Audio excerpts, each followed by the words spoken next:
Hi, this is Farhan and welcome back to another video. This ongoing Ripple lawsuit has kind of shifted our mind away from some of the biggest things that are happening in the world of cryptocurrency, especially related to Ripple and XRP. For those folks who have been following XRP and Ripple before this lawsuit was announced, and especially before this bull run, you would know how much of an impact Ripple wants to have on the world of crypto. And that is why once this lawsuit was announced, everything shifted away from this. That is why we don't really talk much about the technology or basically the long-term future of Ripple and XRP.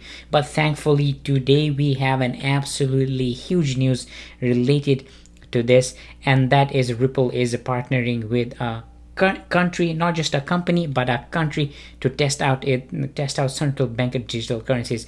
And for those folks out there who know about Ripple, the company, you might know that Ripple really wants to focus on CBDCs in the future and wants to put XRP at the center, and that is why XRP, amongst a lot of other cryptos out there, has a tremendous potential chance to become something much bigger than what it currently is compared to this ongoing lawsuit. And in today's video we'll be talking all the details regarding this, and also I'll be giving a minor update related to the Ripple lawsuit, especially talking about the settlement.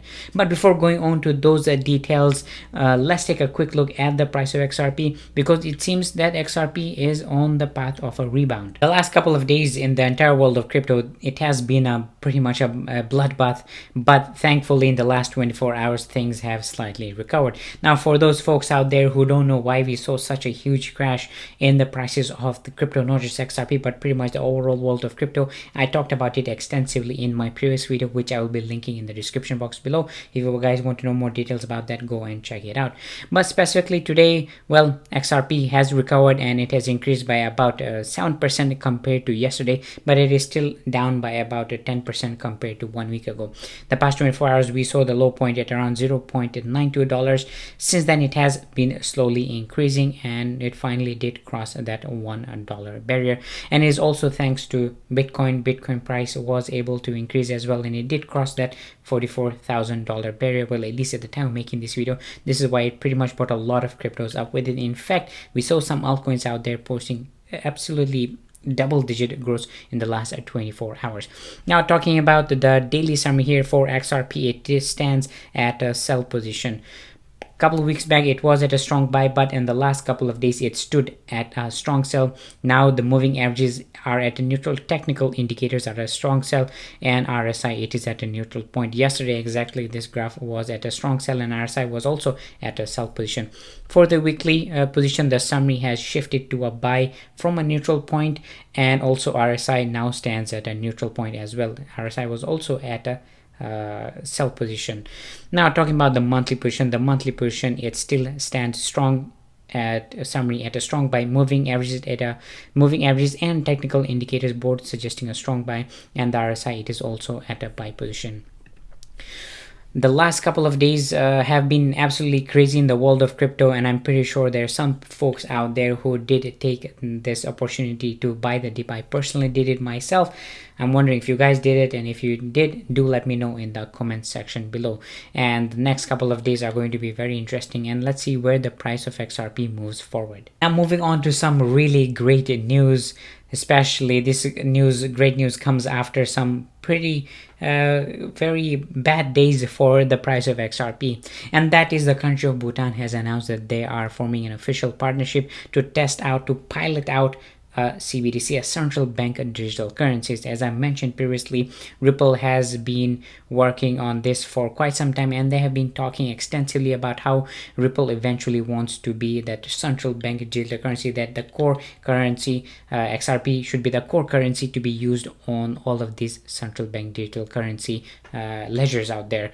Well, the good news is that Bhutan has announced this, and they are starting a pilot program partner with Ripple, and Ripple is going to be building out their custom ledger, which will be very similar to how the XRP ledger works. Now, although we don't know much detail about this, but the good thing is that this is definitely happening, especially on how much time Ripple was spending and talking about they really want to focus on this. And in fact, Bhutan is the first country in the world to actually start this service with Ripple, which is definitely great news. As we have it here, The announcement comes more than 6 months after Ripple said it would be piloting a private version of XRP ledger to provide central banks a solution to launch a CBDC. Bhutan is one of the first countries to avail itself of this service. So this is definitely good news. As I mentioned, they were talking about it, and now we finally have. So now moving a bit out of this context and talking related to the Ripple lawsuit. I talked about in my yesterday's video, and I did say that the judge did favor the side of SEC. Ripple wanted those very critically important documents related to the internal trading policies of SEC employees, or to know whether any SEC employee did trade XRP. Well, unfortunately, the judge has said that, well, they're not going to allow this motion. But the thing here is, Fox Business is also basically saying that they have been in contact with Ripple, and the Ripple has no plan of settlement with the SEC. As they put it here, Ripple says that its domestic business has essentially stalled, and it now relies on its overseas market for much of its revenue. Despite the business problem, Ripple is refusing to back down. People close to the company tell Fox Business they have no plans to reach a settlement with the SEC. In fact, I talked about this in a couple of videos back, and I did say that this is the official statement coming out of Ripple, but pretty much in any ongoing litigation case, the sides are not really going to be saying that, hey, we are going to settle with the other, because it kind of shows a weakness, and this is exactly happening here. And in fact, the Ripple and XRP community attorneys out there, they're saying that, hey, they can be saying this in the public view, but behind the scenes they can still be talking about a settlement. So moving forward, things are going to be very interesting. Let's see how everything moves forward. But for today, getting this news, especially coming out of Bhutan, now although Bhutan might not be a big country, but still with a population of 800,000 and around a GDP of around 2.5 billion, this is still a pretty good, in my opinion, a very good move forward by Ripple. Well guys, that was the video for today. Let me know what are your thoughts in the comment section below. I do love reading all your comments, and especially in the last couple of days, as I mentioned previously, we have seen a pretty much bloodbath in the entire world of crypto, but now things are looking pretty positive. And I'll also be making, in my upcoming videos, talking extensively about what might happen with the price of XRP in the near future. So if you guys are interested in that, make sure you're subscribed to my channel, and if you like today's video, well, give this video a like, and that would help me out a lot, and the YouTube algorithm will recommend you my videos in the future. Well guys, thank you for watching this, and thank you for all the loving comments that I generally get, and as always, I will see you next time.